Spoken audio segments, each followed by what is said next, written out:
Bonjour à tous, ici Gromi pour la vidéo du mardi. Alors dans cette vidéo, je vais parler des fondamentaux du dessin et je vais le faire sous un format assez particulier qui est un format que j'ai déjà utilisé pour l'intensif estival. J'avais donné j'avais fait un atelier sur la façon de définir ses objectifs et d'y parvenir. Et j'avais présenté ça sous la forme d'une carte heuristique avec un petit logiciel qui s'appelle Coggle. Donc une carte heuristique, qu'est-ce que c'est? C'est une façon de représenter une idée avec un schéma qui ressemble à la façon dont on réfléchit en fait. Donc ça permet de passer d'une idée à une autre avec des liens comme vous voyez ici, de faire plusieurs liens, de voir lesquels sont dépendants les uns des autres, etc., etc. On peut aussi rajouter des images, enfin voilà, ça permet d'être relativement clair dans son discours et aussi dans sa pensée. Après en relisant la carte heuristique, si c'est vous qui la faites, vous pouvez comprendre tout votre cheminement de pensée à ce moment-là plus facilement et de façon plus immédiate qu'avec une liste de points. Et ça permet de rajouter des choses au fur et à mesure, etc. Enfin, c'est assez souple comme manière de procéder, donc c'est plutôt pas mal. Donc je vais utiliser ça pour vous parler donc des fondamentaux du dessin. Donc les fondamentaux du dessin, je me suis rendu compte qu'il fallait que je fasse une vidéo dessus parce que je parle souvent des fondamentaux du dessin et quand je donne des conseils à quelqu'un sur le dessin, je lui dis travaille tes fondamentaux avant tout. C'est ce qui va construire les fondations de ton dessin, etc., etc. Mais par contre, c'est vrai que je passe pas forcément du temps à expliquer ce que c'est que les fondamentaux du dessin. J'en parle évidemment un par un. Mais là, les lister tous, montrer un petit peu l'ensemble de ce qu'il y a à apprendre en dessin, je pense que c'est une chose intéressante. Donc je vais vous montrer ça tout de suite. Alors pour moi, le premier fondamental du dessin et le plus important, celui qui va être à la base de tous les autres, c'est le volume. Vous voyez, là je crée un lien comme ça et en fait c'est un lien que je vais après déployer en différentes directions pour dire que les autres fondamentaux nécessitent celui-là pour être bien compris en fait. Donc le volume c'est quoi? C'est d'abord comprendre les formes de base que sont le cube, le cylindre, le cône, la sphère. Et une fois qu'on a bien compris ces formes de base, c'est-à-dire les comprendre en profondeur, c'est-à-dire savoir les dessiner dans n'importe quel angle, dans n'importe quelle proportion, et agencer n'importe comment les uns avec les autres. C'est-à-dire que savoir qu'est-ce que ça fait quand un cylindre va couper une sphère, qu'est-ce que ça fait quand un cylindre va couper un cube, savoir faire des cubes de n'importe quelle forme, savoir faire des bâtiments complexes géométriques ou alors plus arrondis, etc., etc. Tout ça, c'est le dessin en fait. Donc c'est dessin et structure. Et tout ça, c'est en perspective.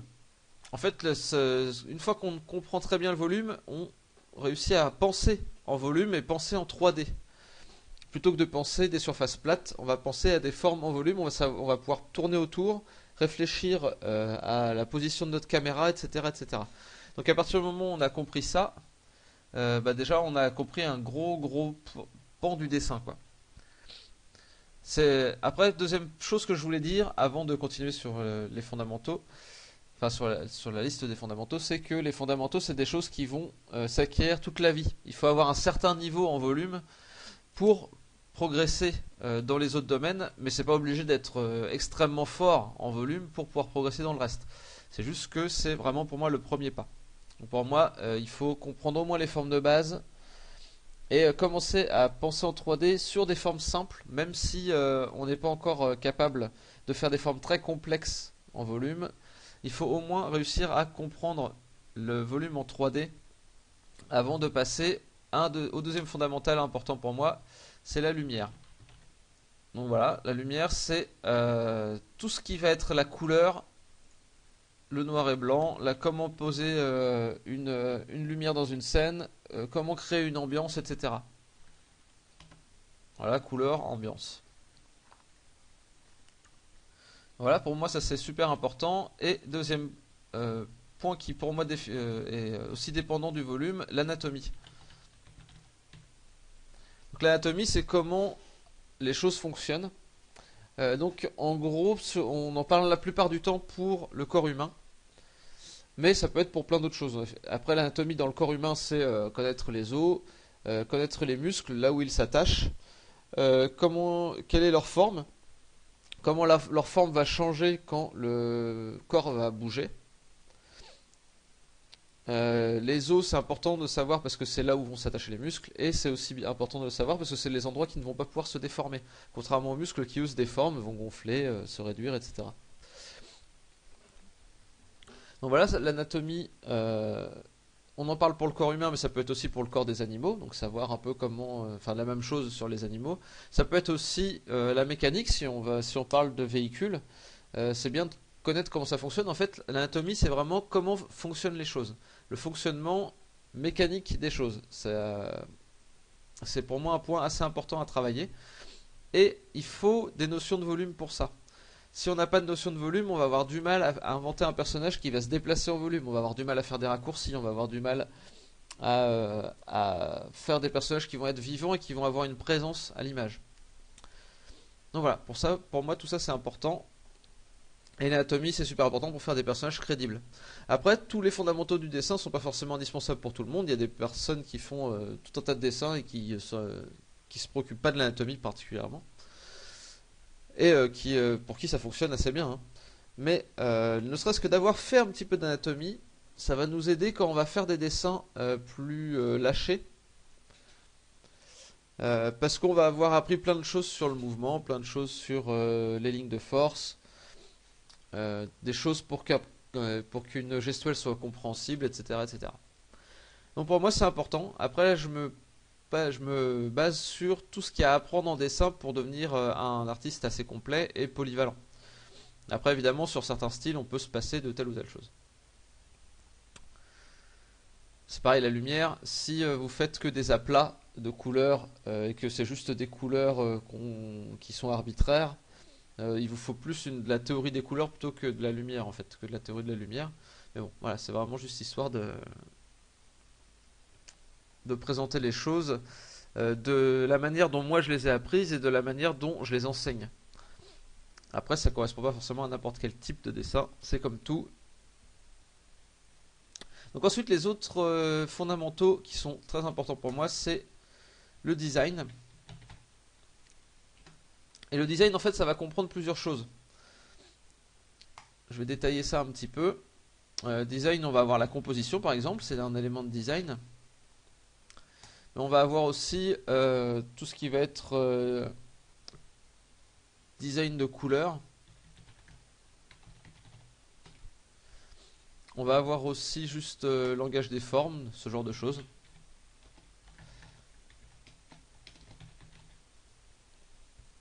Il y a plein d'éléments qui vont dans le design.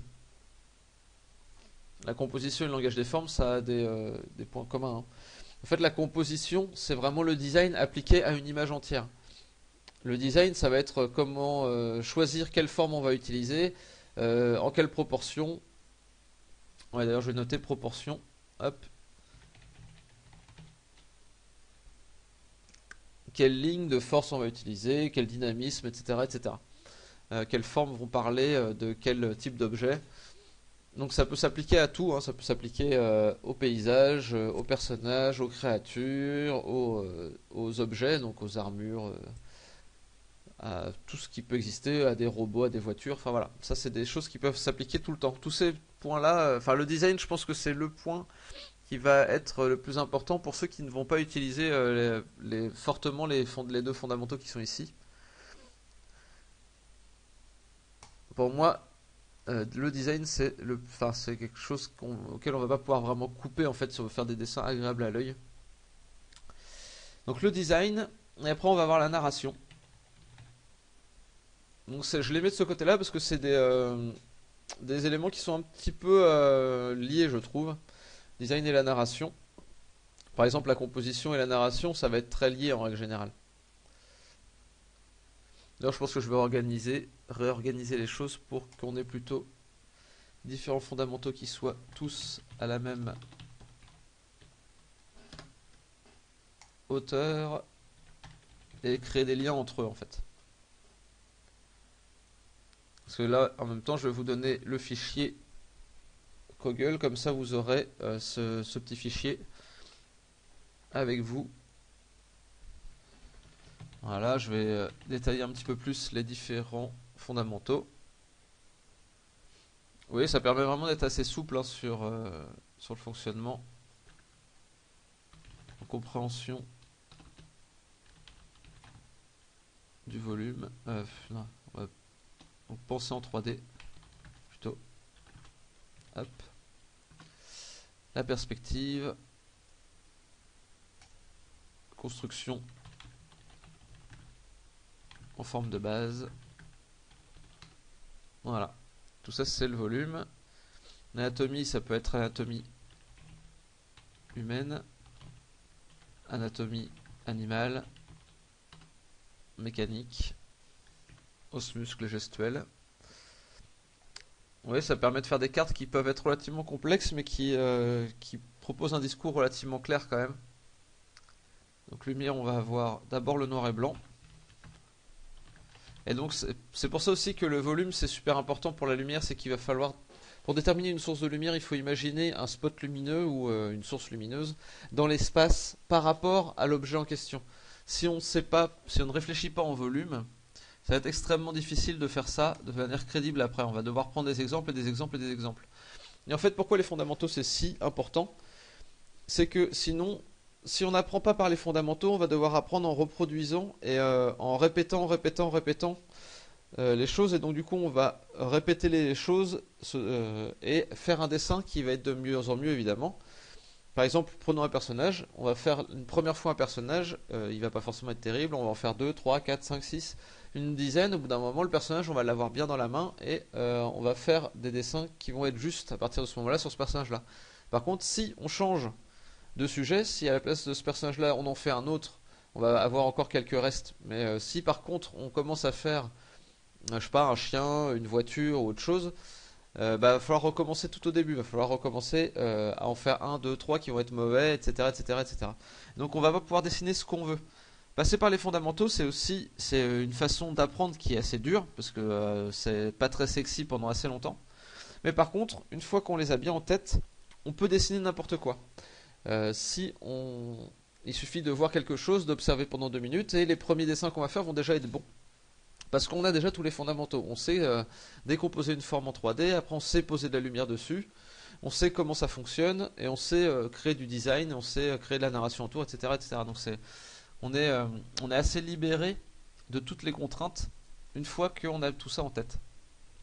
Donc la lumière, je disais, donc c'est le noir et blanc, après ça va être la couleur, mais c'est bien du point de vue de la lumière en fait. C'est ça qui est intéressant, c'est que la lumière va rassembler tout ça. Le noir et blanc, on va pouvoir faire des noirs et blancs qui vont être justes, donc avec des valeurs qui vont être bonnes. Les valeurs, c'est le niveau de gris. Est-ce que c'est plus clair ou plus foncé? Et avec une source de lumière qui va déjà pouvoir poser une ambiance. La couleur, après, c'est la même chose, c'est juste qu'il faut penser à comment une lumière jaune va agir, par exemple, sur un objet bleu. Comment une lumière violette va réagir sur un objet jaune, etc. etc. Et voilà, on apprend plein de choses comme ça. Comment les objets interagissent les uns avec les autres. Est-ce que l'ombre d'un objet d'une certaine couleur va être, elle, de cette couleur-là ou pas? Enfin, voilà, il y a plein de choses, plein de théories autour de ça qu'il va falloir apprendre. Et c'est des choses que j'enseigne via illustration motivation. Voilà, donc là le schéma est complet. Donc en fait ce schéma c'est un petit peu la base de ce que j'enseigne. Et d'ailleurs ce que j'enseigne, je vais à partir de janvier l'enseigner sur illustration motivation via une plateforme participative genre Patreon pour les États-Unis, c'est Tipeee en France. Donc voilà, je vais proposer des cours, donc 2 cours par mois sur les fondamentaux. À la manière un petit peu de ce que j'avais fait avec les IM Training. Donc pour ceux qui n'avaient pas suivi Illustration Motivation à ce moment-là, les IM Training c'était une série d'exercices et de théories qui permettaient de passer les premières étapes des bases du dessin. Et donc je vais continuer cette série-là à partir de janvier à juin en gros. Si ça vous intéresse, il y a un petit sondage qui est en cours actuellement pour savoir qui ça intéresse en fait. Pour savoir à peu près combien je peux attendre de personnes, si c'est des gens qui vont participer régulièrement ou pas. savoir ce que je dois mettre en place pour ça. Donc si vous êtes intéressé, n'hésitez pas à répondre au sondage. Si vous n'êtes pas intéressé aussi d'ailleurs, vous pouvez répondre au sondage, hein, c'est pas un problème. Et donc ça sera sous la forme, en gros je donnerai de la théorie, je ferai une petite démo d'un exercice que vous devrez faire pendant les 2 semaines entre les 2 cours en fait. Et à la fin des 2 semaines, je ferai des corrections pour ceux qui auront participé au Patreon ou au Tipeee de manière les plus actives quoi. Donc voilà, j'espère que ça vous plaira à ce moment-là. Donc vous pouvez attendre ça pour janvier. Donc dès début janvier, hein, je pourrai proposer ça. Et il faudra certainement s'inscrire dès décembre pour pouvoir participer. Donc voilà, j'espère que tout ça vous plaira. J'espère que ce format de vidéo vous a plu. J'espère aussi que vous avez mieux compris ce qu'étaient les fondamentaux du dessin et que ça vous a motivé pour travailler dessus. Ça peut paraître énorme hein, comme ça, mais en fait, il faut prendre les choses petit bout par petit bout. Et petit bout par petit bout, on progresse. À chaque nouvel apprentissage d'un fondamental, on progresse beaucoup d'un coup. Ça fait vraiment un gros bloc d'un coup, pouf. Quand on commence à penser en 3D, nos dessins prennent tout de suite du poids, du volume.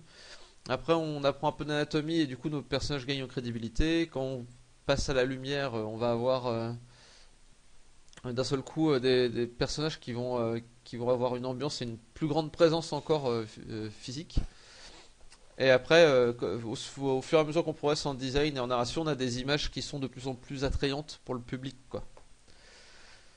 Donc voilà, j'espère que tout ça va bien vous aider.